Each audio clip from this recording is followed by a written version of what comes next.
नमः शिवाय। जय माँ गौरा। रवि प्रदोष व्रत हिंदू धर्म में एक महत्वपूर्ण दिन माना जाता है। इस दिन का शास्त्रों में खास महत्व है। इस पवित्र दिन व्रत रखने से अक्षय फलों की प्राप्ति होती है। साथ ही यह तिथि भगवान शिव और देवी पार्वती की पूजा के लिए सबसे उत्तम मानी गई है। धार्मिक मान्यताओं के अनुसार यह दिन शिव पूजन के लिए अति विशेष होता है। ऐसा कहा जाता है कि इसकी व्रत कथा के बिना यह व्रत पूर्ण नहीं माना जाता। इसलिए इस दिन प्रदोष व्रत कथा का श्रवण, पठन व पाठन अवश्य करें। प्रदोष व्रत को लेकर कई पौराणिक कथाएं प्रचलित हैं, जिनमें से एक आज हम आपको सुनाएंगे। प्राचीन समय की बात है। अंबापुर गांव में एक ब्राह्मणी रहती थी। उसके पति का स्वर्गवास हो गया था, जिस वजह से वह भिक्षा मांगकर अपना जीवन यापन किया करती थी। एक दिन जब वह भिक्षा मांगकर लौट रही थी तो उसे दो नन्हे बालक दुखी अवस्था में मिले, जिन्हें देखकर वह काफी परेशान हो गई। वह सोचने लगी कि इन दोनों बालक के माता पिता कौन हैं। इसके बाद वह दोनों बच्चों को अपने साथ घर ले आई। कुछ समय के पश्चात वह बालक बड़े हो गए।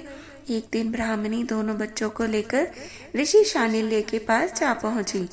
ऋषि शांडिल्य को नमस्कार करके वह दोनों बालकों के माता पिता के बारे में जानने की इच्छा बताने लगी। तब ऋषि शांडिल्य ने बताया कि हे देवी, ये दोनों बालक विदर्भ नरेश के राजकुमार हैं। गंधर्व नरेश के आक्रमण से इनका राजपाट छीन लिया गया है, अतः ये दोनों राजा से पदच्युत हो गए हैं। यह सुनकर ब्राह्मणी ने कहा कि हे ऋषिवर, ऐसा कोई उपाय बतलाइए कि इनका राजपाट वापस से मिल जाए। जिस पर ऋषि शांडिल्य ने उन्हें प्रदोष व्रत करने के लिए कहा।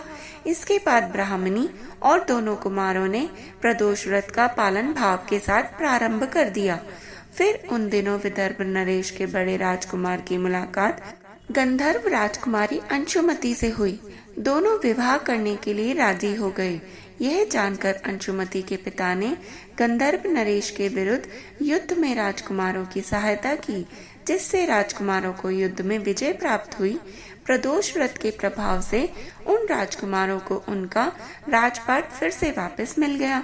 इससे प्रसन्न होकर उन राजकुमारों ने ब्राह्मणी को दरबार में खास स्थान प्रदान किया, जिससे ब्राह्मणी की गरीबी भी दूर हो गई और दोनों देश निकाला राजकुमारों को उनका राज्य भी वापस मिल गया और वह खुशी खुशी अपना जीवन व्यतीत करने लगे।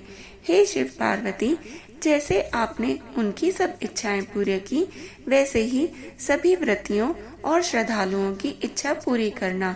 हर हर महादेव।